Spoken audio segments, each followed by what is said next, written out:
ita wannan zakka ta fidda kai annabi sallallahu alaihi wasallam wajabta ta yi, amma ya wajabta ta ne akan wanda yake da iko, saboda faɗin Allah tabaraka wa ta'ala la yukallifu Allahu nafsan illa wusaha.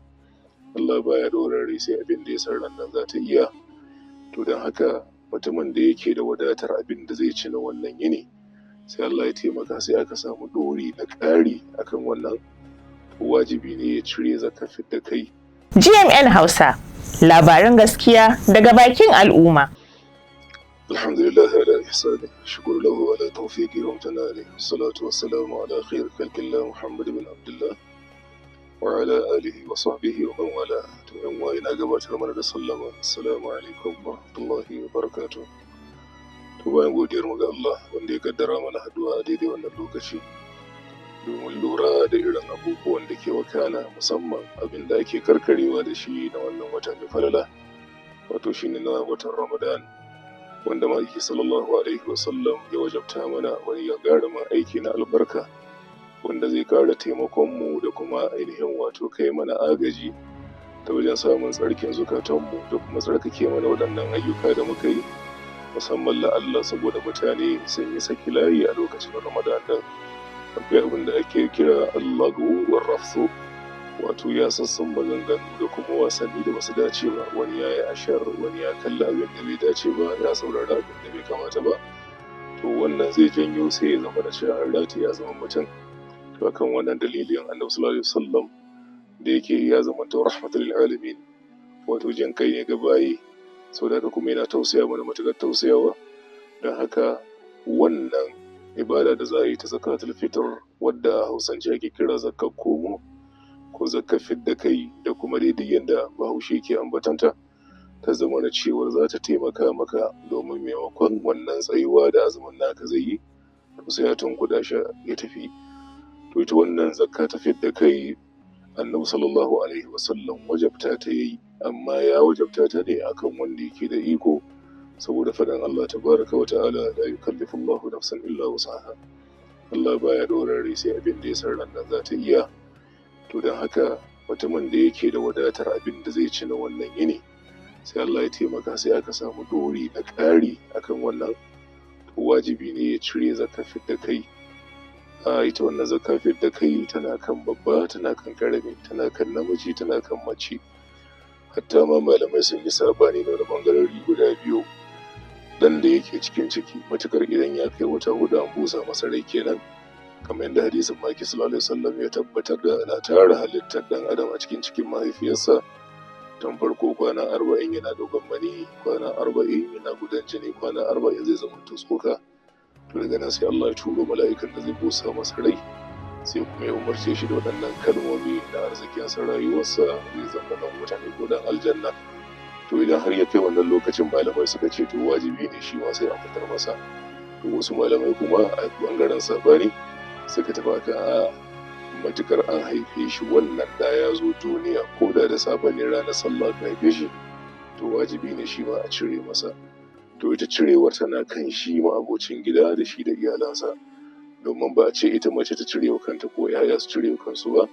Wane ne wanda yake jibintar nauyin ɗawainiyar wannan gida? Don haka wajibin abin da yake kan mutane wajen cirewar, duk wanda kake iya mallakarsa wajen ciyar da shi, to wajibi ne ka cire masa wannan zakka ta fidda kai.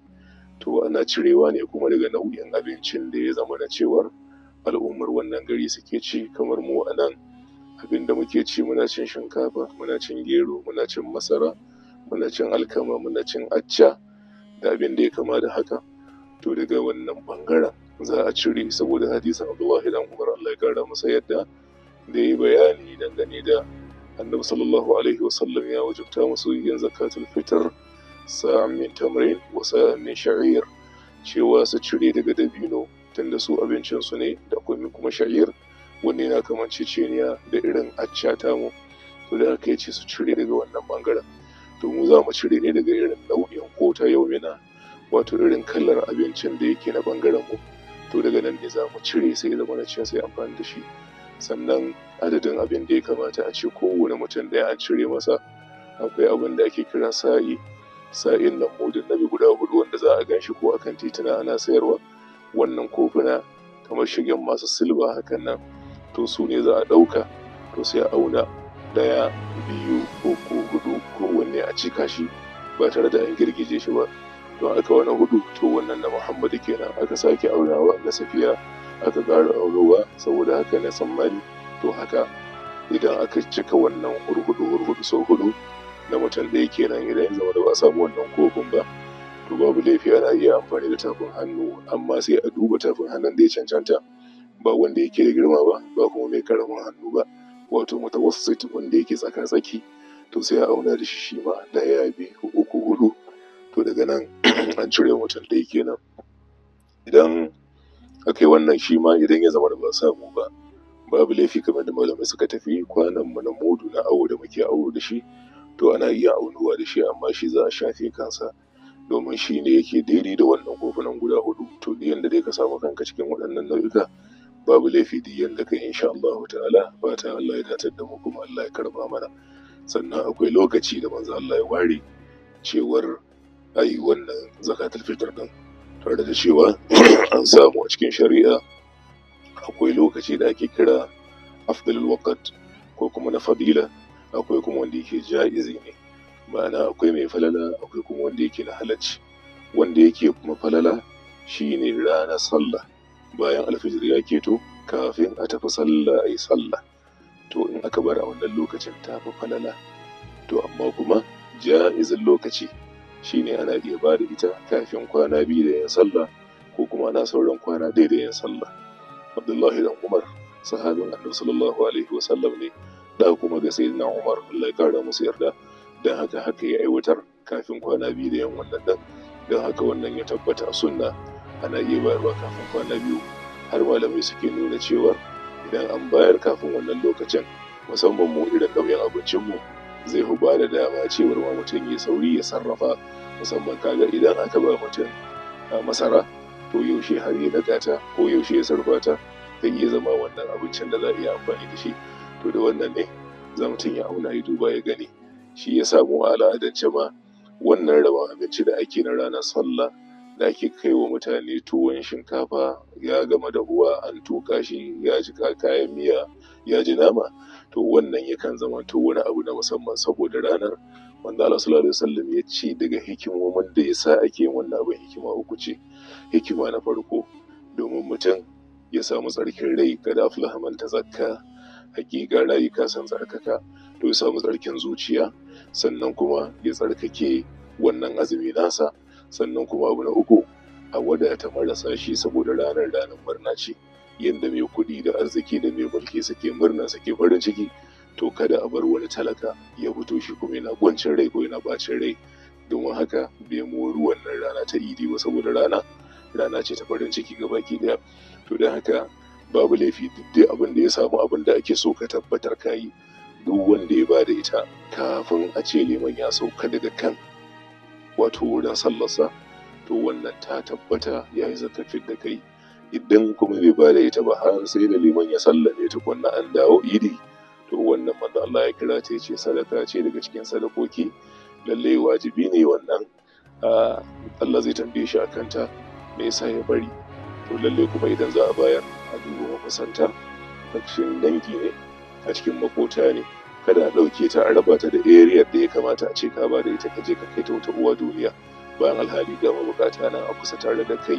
To wannan su makusantan dangin ana ba su kulawar ne, saboda wa atizul qurba haqqahu da Allah ya magana, makusantanka a ba su kulawa, a taimaka musu. To akwai wannan haƙƙin na zumunci da yake tsakani, to gashi ka taimake su ga zumuncin da yake tsakani, to an kulla abubuwa da dama wanda zai zama maka alkhairi insha Allah ta'ala. To wannan a takaice shine abin da zakatul fitr ya kunsa, kuma insha Allah ga wanda yayi yana da lada, ya sa mutane farin ciki, ya kuma sa mutane wannan alkhairin, kuma mutum ya dace da sunnar manzo Allah sallallahu alaihi wa sallam. Allah ta'ala zai taimake mu idan muka yi irin waɗannan ayyuka. Wannan ne kuma yake gwada cewar lalle mu masu bin umarni ne, masu karɓar abin da manzo Allah ya zo mana da shi ne, wa ma atakum ar-rasulu fakhuzuhu wa ma nahakum anhu fantahu. Abin da ma yake zo muku da shi ku riga, abin da ya hane ku hannu. Kuma wannan ita ce tsantsar kaunarta mu ga manzo sallallahu alaihi wa sallam. Ya wajabta mana man karba mu amsa, shine faɗin cewa da'atu fi ma amara wa tasdiquhu fi ma akhbara. واجتناب ما نهى عنه وزجر وأن لا يعبد الله إلا بما شرع ka gaskata shi cikin dukkanin abin da ya bada labari kuma umarnin sa lalle wajibi ne ya karba abin da ya hani a kansa ko kuma ya tsawatar lalle to ka bari sannan kar ka bauta wa Allah sai da abin da ya shar'anta wannan shine addinin idan duk mutumin da ya wannan don Allah ya yarda ya hautar wadda Allah ta'ala zai wa rayuwarsa albarka kuma a ƙarshe Allah zai ba mu gidan aljanna ina roƙon Allah ta'ala ya albarkace mu albarkaci rayuwar mu da kuma samu gama da duniya lafiya ya karba mana wannan ibada da muka yi da sallolinmu da addu'o'inmu da tsayuwarmu da muka yi da shi kansa azumin Allah ta'ala da ya tabbata mana dukkan alkhairin da ya kamata Allah na kiro ko ya datar da mu ba mu lafiya da zama lafiya wa sallallahu wa sallama ala nabiyyina Muhammadin wa alihi wa sahbihi wa sallam wa akhiru da'wana alhamdulillahi rabbil alamin labaran gaskiya daga GMN Hausa tashar al'umma.